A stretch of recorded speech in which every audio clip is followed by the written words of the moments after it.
एक बड़ा सा आलीशान पुराना घर था। वहां करीब 40 बरस की एक औरत अपने पति और एक बेटे और बेटी के साथ रहती थी। उसके चेहरे पर हमेशा एक मुस्कान धरी रहती थी। सुंदर सी साड़ी और उससे मैचिंग करती बिंदी और हल्के से गुलाबी रंग की लिपस्टिक हर समय उस पर सजी रहती थी। अपनी उम्र की गहरी होती लकीरों को फाउंडेशन की परत से छुपाने की कोशिश करती वो एक चलती फिरती सुंदर तस्वीर ही लगती थी। घर के छोटे से बगीचे में हरे भरे सुंदर फूलों के पौधे करीने से गमलों में लगे थे। मेन दरवाजे से अंदर घुसते ही भगवान जी की एक सुंदर बड़ी सी मूर्ति स्थापित थी और मोगरा अगरबत्ती की खुशबू का झोंका यकायक सांसों को महकने लगता था। एक कोने की तिकोनी मेज पर ताजे अखबार और पत्रिकाएं थी। दूसरी ओर शेल्फ पर रखी हुई आधुनिक फ्रेमों से जुड़ी हुई कुछ तस्वीरें बड़े ही सलीके से रखी थी। उस बड़े से हॉल में एक दरवाजा किचन की ओर खुलता था, जहां सलीके से रखे बर्तन वहां की साफ सफाई और औरत की सुघड़ता को दिखला रहे थे। सामने वाली दीवार पर एक बड़ी सी पेंसिल स्केच वाली एक ड्राइंग फ्रेम में लगी थी। बड़ी प्यारी लग रही थी। उसके कोने में उस औरत का नाम लिखा था। अपने हाथ में एक कपड़ा लिए वो डाइनिंग टेबल पर रखी प्लेटों को पोंछ कर सजा रही थी। सलाद की प्लेट को सजाना और फलों को फ्रिज से निकाल कर टेबल के सेंटर में रखना, ये सब काम हो रहे थे कि अचानक से उसके मोबाइल की बेल बजी और उसने झट से बोला, हेलो, पर मैंने तो खाना बनाया है। और फोन कट गया।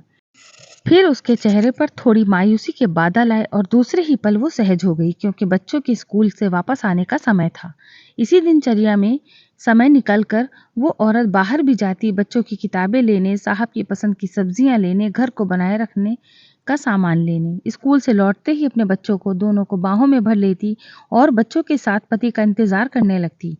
बच्चों की आंखों में अपनी मासूम मांग के पूरे होने की चमक होती कि माँ दिन भर कहीं भी रहे, पर उनके स्कूल से लौटने से पहले ही उन्हें घर के अंदर पसंदीदा खाने के साथ माँ हाजिर मिलनी चाहिए।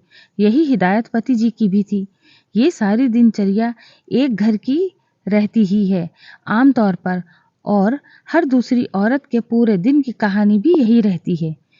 पर उस औरत की एक बड़ी मुश्किल थी कि उसकी अपनी हंसी, जो कभी खिलखिलाहट से गूंजा करती थी, वो नदारद थी। उसके चेहरे से जो संतुष्टि के भाव होते हैं, वो उसकी फाउंडेशन की परत के नीचे कहीं दबे थे।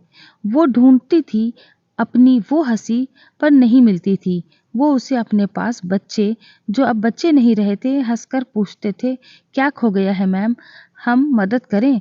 नहीं, मैं खुद ढूंढ लूंगी, वो अपनी जेब मिटाती हुई कहती थी। यहाँ इस कमरे में तो नहीं है ना? बच्चे शायद उसका मजाक उड़ाते, फिर अपनी पढ़ाई में व्यस्त हो जाते और माँ को भूल जाते। पर जब किसी चीज की जरूरत होती या भूख लगती तो माँ याद आ जाती। बेटी, जो अब यौवन की दहलीज पर खड़ी थी, पूछती है, मम्मी, जस्ट चिल। तब लगता है कि आज की ये पीढ़ी कितनी सहजता से बातों को कह लेते हैं, और एक हम हैं कि अपने इमोशनल मन के चक्रव्यूह में ही फंसे रह जाते हैं। ऐसे ही चक्रव्यूह में फंसी वो औरत, जो एक सहज हंसी नहीं हंस पाती थी, उसे लगता था कि वो एक मुखौटा ओढ़े रहती है। हर पल अपनी बहन से बात करते हुए अपनी सबसे प्यारी सहेली से भी वो अब वैसी सहजता महसूस नहीं करती थी। मन खुल नहीं पाता था उसका। कुछ कुछ था जो उसे खुश होने से रोकता था। शाम हुई, बच्चे घर से बाहर खेलने निकले।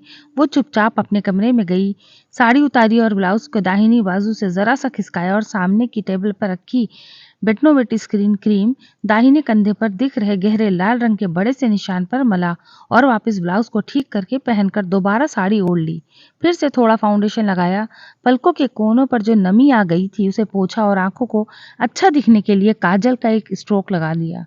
फिर से वही गुलाबी रंग की लिपस्टिक लगाई और अपने होठों पर एक मुस्कान को भी सजा लिया।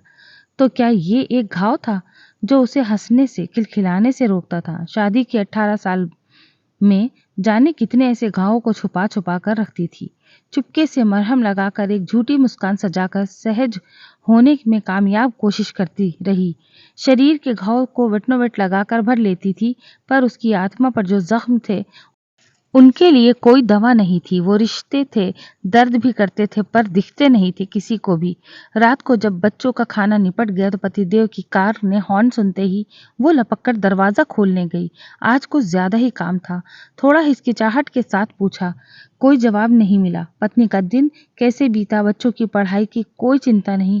एक सुघड़ पत्नी के होने का यही आराम रहता है जीवन भर। पतिदेव जी को खैर। फिर से रात का वो पल आया जब पतिदेव का हाथ उस औरत के शरीर पर चलना शुरू हो गया। उस घाव पर भी गया तो एक आह के साथ उस औरत ने मुंह मोड़ लिया। वो घाव अभी 2 दिन पहले का ही तो था। थोड़ी देर में फिर वही खींचातानी और औरत अपनी दबी सी आवाज में सिसक रही थी।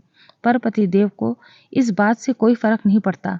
ये खींचातानी ज्यादा देर तक नहीं चल पाई क्योंकि बिल्कुल साथ वाला कमरा बच्चों का था। वो रात एक और नया घाव छोड़ गई थी। उसकी आत्मा और उसके शरीर के घाव को और गहरा कर गई थी। सुबह अलार्म बजा, रसोई में से आवाजें आने लगी, बच्चों चलो उठो, स्कूल के लिए देरी हो जाएगी। आप भी उठिए, चाय बन गई है।